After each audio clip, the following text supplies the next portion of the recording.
Hey everyone, my name is Ronak, back with another video.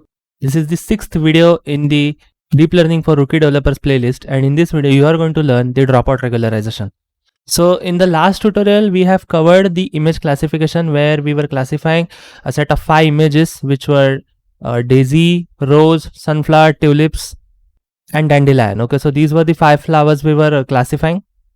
So this is just the code that I have used earlier. Today we are going to look at a very important concept that is known as regularization.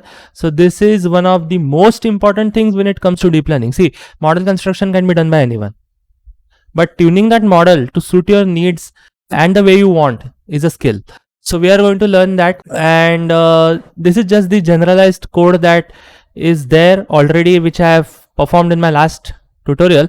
Okay, you can have the link of that code in the description box below. I am just importing TensorFlow, then later on I am taking the flower dataset, zipping it, joining it. So image data generator is something offered to you by the Keras, where you can rescale, validate and do a lot of things. Then I'm specifying a batch size of 64. Okay, so I want 64 images to be trained in a particular instance. Then I am making the training data and testing data. So my validation split is 20%. So that actually gives me, so my total images are something over 3000 and 2900. So those are approximately, let's say 3800 something. So 2939 images are for training and 731 images are for testing. Then I make my model where I have a convolution layer, alright, which is having the ReLU activation function, 3x3 filter, like 64 filters of the size 3x3, and this is my input shape. So 224 by 224 with 3 RGB channels, that is the image. Later on I perform a max pooling. Okay, I'm not going to cover each and every single concept in this video because we are considering the regularization in this video. I have taught all of this in all of my earlier tutorials. Okay, so you can actually learn everything in detail about this in the CNN tutorial, which is I think 3rd tutorial. Then you are actually using one more con layer, then pooling. So one con, one pool gives me one perfect layer.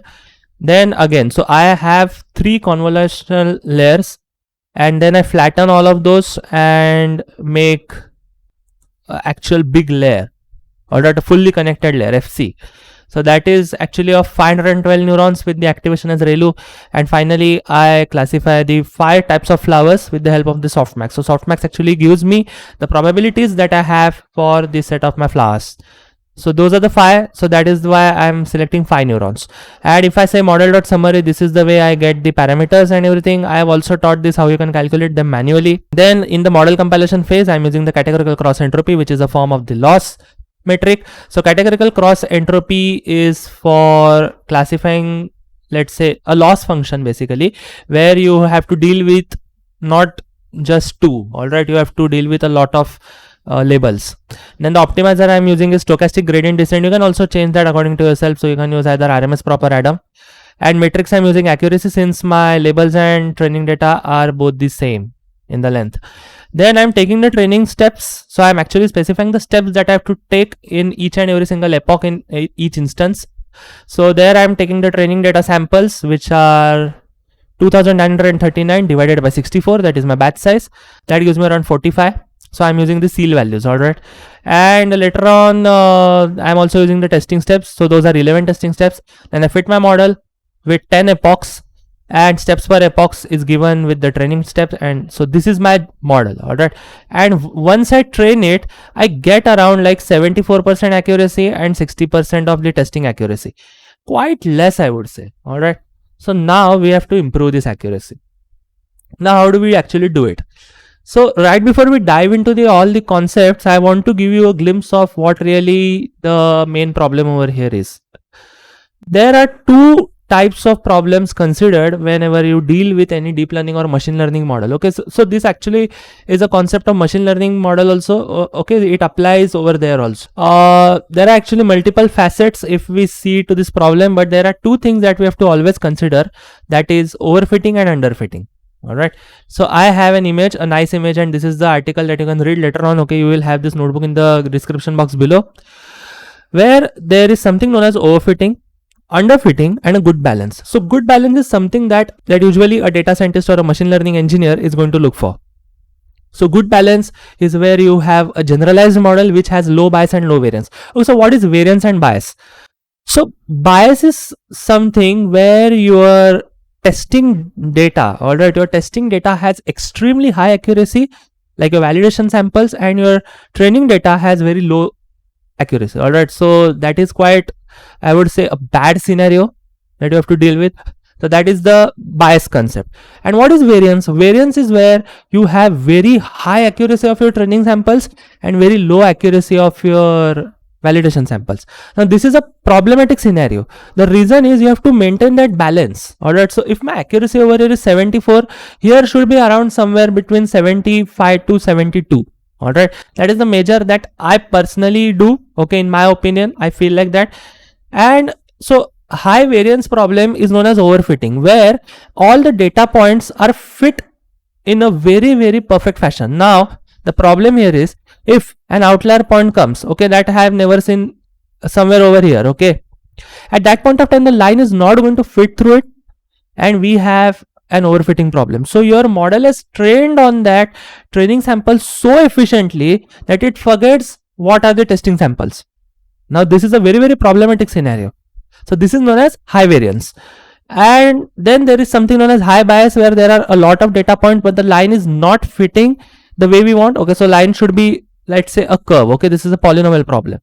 But considering the fact we have a straight line just like the uniform distribution over here, the issue is it is not covering all the points, so you will get a very poor prediction. So this is where your testing accuracy will be high and your training accuracy will be very low. So model has not learned properly, so this is underfitting. And a good balance is where you have an equilibrium of, you know, handling the outliers as well as fitting to a certain data points. So this concept does matter. So over here we do have an overfitting problem. The reason is we have 60% of the validation accuracy and 74% of the training accuracy. We can do better in the training accuracy, no doubt. So this is the most important thing that you will have to consider. Okay, this is Andrew Yang. So this is a post that I found, and this is a rocket, okay, where he actually delivering a speech on the basic machine learning recipe. He even has one video on the YouTube where he actually explains the basic machine learning recipe. Alright, so this is where you have to consider this training methodology forever. Alright, it is not going to change. Assuming the fact, does it do well on the training data? Okay, you have the training data. If no, you have to make a bigger network.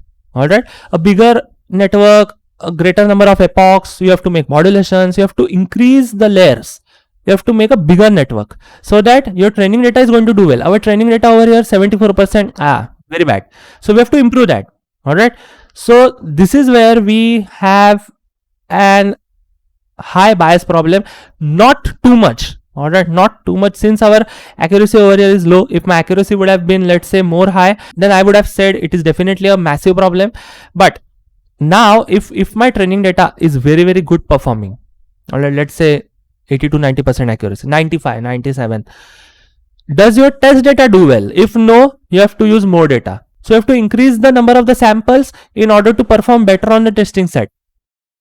Alright, and if yes, you are done. So this is the basic machine learning recipe. Now the tweak over here is, if you ran into a high variance problem, at that point of time you have to use something known as regularization.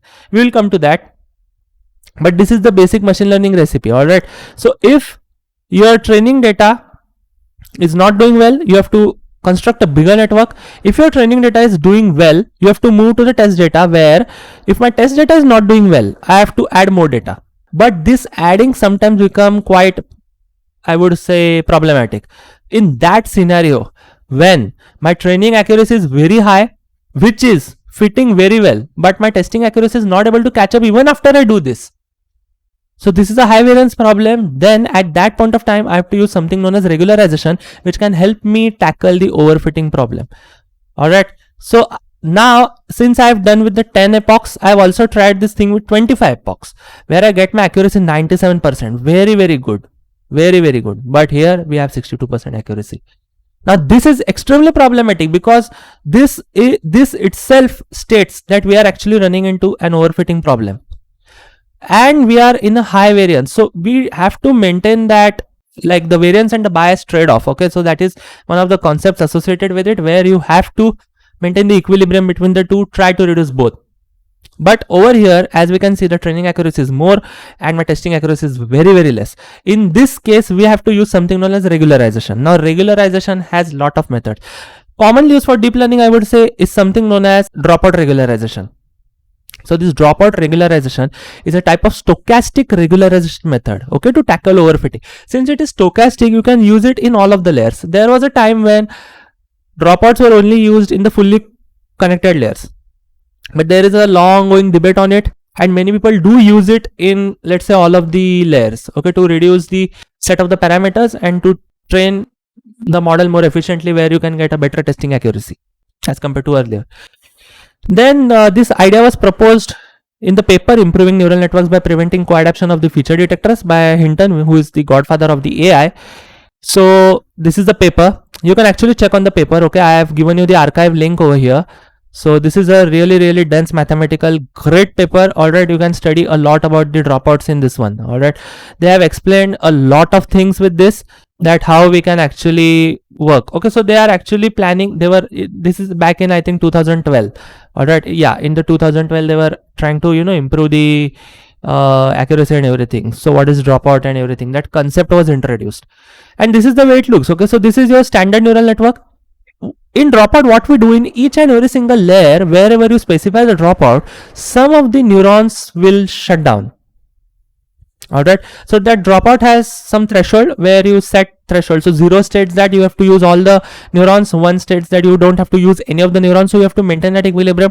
0.5 is most preferable. Alright, many people use that. You can make modulations according to the model, you can study it a lot. Okay, it is a very dense topic, but considering the fact you have to shut some neurons, this actually reduces the overfitting problem. Now the way we do it, so what I'll do, I'll just copy this model itself.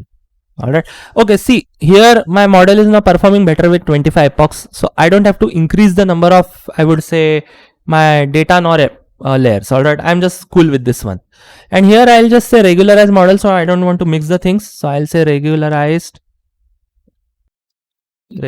model. Okay, so that is the name I'm using, where I'll actually making a new model. And similarly, now I can just also copy this one. Okay, so that is not sufficient. I'll tell you why, because we haven't added the dropout layer. Right before we do that, I'll add the dropout layer. So what I'll do, I can either put it over here where we have to drop out the things. So after we flatten it, I can say, so you have to decrease some neurons. Okay, you have to shut them down. Okay, that is your goal. So what I'll do is I'll put it over here. Okay, so between 5 and 12 and 5 neurons I'm putting it. So I'll say tf dot keras dot layers. I'll say dropout. Okay, and here I'll say, let's say 0.5. Okay, so 50% of my neurons out of 5 and 12 will be shut down. Alright, similarly, let us say I can add it over here. Alright, I'll just copy this thing. See, most likely these are used in the FC layers, but many people are using it over here also. Okay, you can just try it. Okay, you can just try your hands on this one. So this is the way the dropout works. Okay, you are actually trying to reduce the parameters and everything. And okay, so for now let us just keep it like this. I'll run this thing. Now I will say here a new code segment, and I'll say regularized model. Oops, regularized. Okay, so now I'm actually going to use the regularized model dot summary, so I can get the summary of it. I got the summary. Okay, so we have used a dropout layer over here. Similarly, you can make some considerable changes and get the dropout layers to be done. So those are actually going to shut off some of the neurons in the particular spectrum. All right, and then we are going to work with it accordingly. For now, this is fine. Now let us move with this. So here I have to say regularized model, all right, and now I'm going to fit. So I'll just copy this thing. All right, so this is my training. Here I'll say regularized model. So I'm running this, and I'll just fast forward the video. So as we can see, after 25 epochs, here we have 69% accuracy. Very, I would say, small accuracy, but here the gap is closed. All right, it is 62%. So right before what we did over here, as we can see, the training accuracy was 97%, and here only there was 62%. But just by using 2 dropouts, which you can experiment a lot, okay, you can include more, we can have this performance. Okay, so we have the training accuracy 69 and 62 as the validation accuracy, where we were successfully able to close the gap. All right, but since we have a lower training accuracy right now, we are going to train a bigger network, and we are also going to introduce more layers. Okay, we have to make that network very much optimized and massive. Okay, so here what I can do is, let's say I can change the layers. All right, so from 512 I can introduce a dropout and then one more layer of 256, dropout and then one more layer of let's say 128, and then right from 128 I can say just 5. You can also manipulate with these things. All right, so your con layers, you can add more dropouts. So this is all about the experimentation, so please do this. All right, and this is the small concept that I wanted to share with you, where you can actually learn what the things really are. All right, you were successfully able to close the gap right from, let's say, 97 to 62. You directly came to 69 to 62. Okay, so you are actually tackling overfitting just by using 2 dropouts of 0.5. So in order to now increase the accuracy, you will have to increase the number of layers in your network, and you have to train. Okay, so training is fine. I would say 25 epoxy is just fine for now. You can try to increase, play with it. You can introduce more dropout layers if you feel the model is overfitting. But a general summary of this thing is that if my training accuracy is very much high and this is very much low, I'm running into an overfitting problem where I have very high variance. So I will have to use dropout regularization. If my training accuracy is very much high and this is, diminishing, this is not as performing well, at that point of time you will have to introduce more data and make the network very much big. All right, you don't want your data to be underfit nor overfit. Okay, you have to maintain that balance. All right, so the variance and bias trade-off, you have to play with that. So this is the thing, and this notebook will be available to you in the description box below in this YouTube video. And if you don't have any idea what I'm actually teaching over here, please check the earlier tutorials. Okay, so this is actually the 6th video in the deep learning for the rookie developers playlist. All right, and please always try to use the GPU. So if you are using Colab, just go to the runtime and you can set change runtime to GPU. All right, you have TPU, tensor processing unit, GPU, and none. So just performing this on the CPU is going to be quite, I would say, heavy in order to run this, because since you are experimenting every time, you have to run through just 25 epochs, and that is quite painful process. So you can pretty much reduce that. So this is it for this tutorial. I hope you might have learned something or the other. And if you haven't subscribed to my YouTube channel, please do that and click on the bell icon so that you will get the notifications whenever I post something new. Alright, so thank you for watching. Goodbye.